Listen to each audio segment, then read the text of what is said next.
ఇవాళ ప్రపంచ వన్యప్రాణి దినోత్సవం.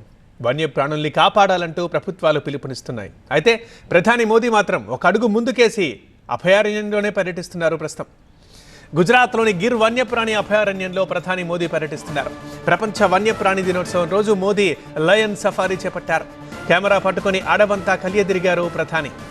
ఆయన వెంట కొందరు మంత్రులు, ఫారెస్ట్ అధికారులు ఉన్నారు. గిర్ అడవుల్లో ప్రధాని మోదీ సింహాల ఫోటోలు తీశారు. జీవ వైవిధ్య పరిరక్షణకి కట్టుబడి ఉండాలంటూ తన సందేశాన్ని ఎక్స్లో పోస్ట్ చేశారు. ఈ భూమి మీద ప్రతి జీవజాతిది కీలక పాత్ర అని, భావితరాల కోసం వాటిని పరిరక్షించాలని ప్రధాని పిలుపునిచ్చారు.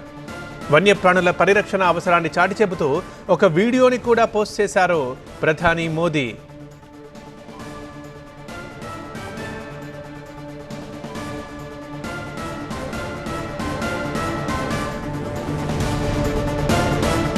ఇవాళ ప్రపంచ వన్యప్రాణి దినోత్సవం. వన్యప్రాణుల్ని కాపాడాలంటూ ప్రభుత్వాలు పిలుపునిస్తుంటే మన భారత ప్రధాని మాత్రం ఒక అడుగు ముందుకేసి ఏకంగా అభయారణ్యంలో పర్యటిస్తున్నారు. ఆ విజువల్స్ మనం టీవీ9 స్క్రీన్ మీద ఎక్స్క్లూజివ్గా చూస్తున్నాం. గుజరాత్లోని గిర్ వన్యప్రాణి అభయారణ్యం ఇది. ఇక్కడ ప్రధాని మోదీ పర్యటిస్తున్నారు. ఒక కెమెరా పట్టుకొని అడవంతా కలియదిరుగుతున్నారు. మనం వీడియోలో చూస్తున్నాం. ఆయన వెంట కొందరు మంత్రులు, ఫారెస్ట్ అధికారులు ఉన్నారు. ఇక గిర్ అడవుల్లో ప్రధాని మోదీ సింహాల ఫోటోలు తీశారు. అదేవిధంగా మరికొన్ని జంతువుల ఫోటోలు కూడా తీశారు.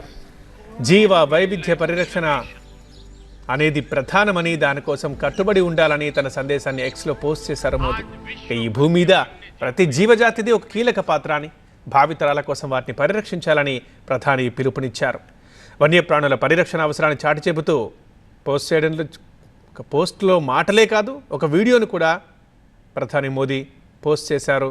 గిర్ అడవుల్లో అనేక జంతువుల ఫోటోలు, వీడియోలు తీశారు.